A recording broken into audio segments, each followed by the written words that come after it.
My dear brothers and sisters in Christ, good morning. We heard in our gospel a very beautiful and profound response of faith of Mary. She said, "Behold, I am the handmaid of the Lord. May it be done to me according to your word."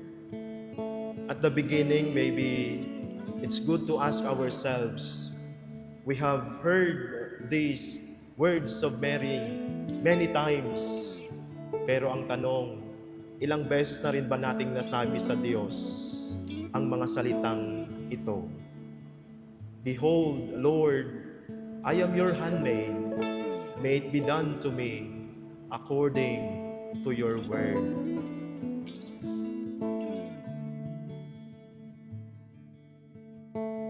The best and fastest and surest way to Jesus is through Mary.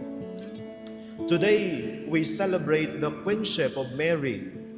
Pag sinabi nating queen o reyna, agad-agad nating iniisip, mayroon siyang trono, mayroon siyang palasyo, mayroon siyang kapangyarihan, at may pribilehiyo. Ngunit kung titingnan natin ang ating ebanghelyo, ay wala ang lahat ng ito. Wala siyang trono, wala siyang palasyo, wala siyang kapangyarihan, at wala ding pribilehiyo. We see a young woman in the little town of Nazareth. No place, no throne, no servants around her, and yet this simple woman would become the queen of heaven and earth. Bakit kaya? Three things. Tatlong bagay po ang ipinapakita sa atin ng ating ebanghelyo. Ang una at pinaka-importante sa lahat, Mary listens.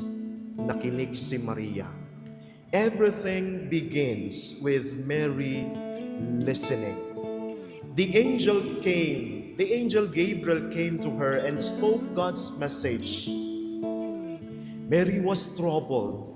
She had questions. She did not understand everything. But what she did, she listened.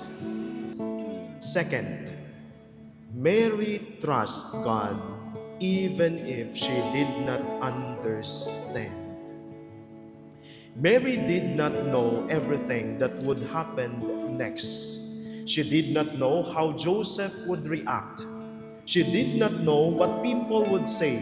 She did not know that one day she would have to flee with her child to Egypt. She did not know that one day she would stand beneath a cross and watch her son die. And yet, she said, yes. Behold, I am the handmaid of the Lord. May it be done to me according to your word. That is faith.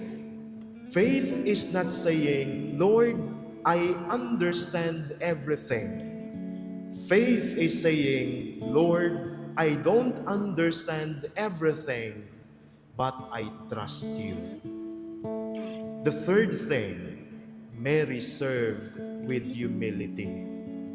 Here is perhaps the most beautiful thing about the queenship of Mary. The woman we call Queen of Heaven calls herself the handmaid of the Lord. What a beautiful paradox.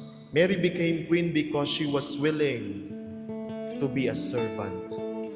Sinasabi ng mundo, kung nais mong maging dakila, umakyat ka ng mas mataas kaysa iba, hanggang sa ikaw ay tinitingalanan nila. Sinasabi sa atin ni Maria ngayon, kung nais mong maging dakila, yumuko ka ng mas mababa.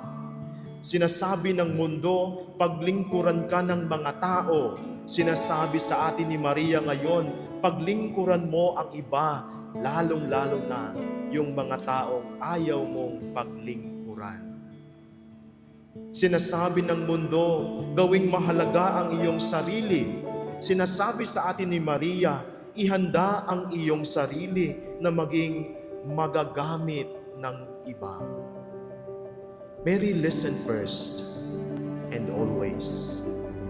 And so the challenge is, let's listen first before we say, do, and act things. Second, she believed even if she did not fully understand. We do not need to understand everything before we believe. Lastly, she remained to be humble despite her unique and tremendous privilege.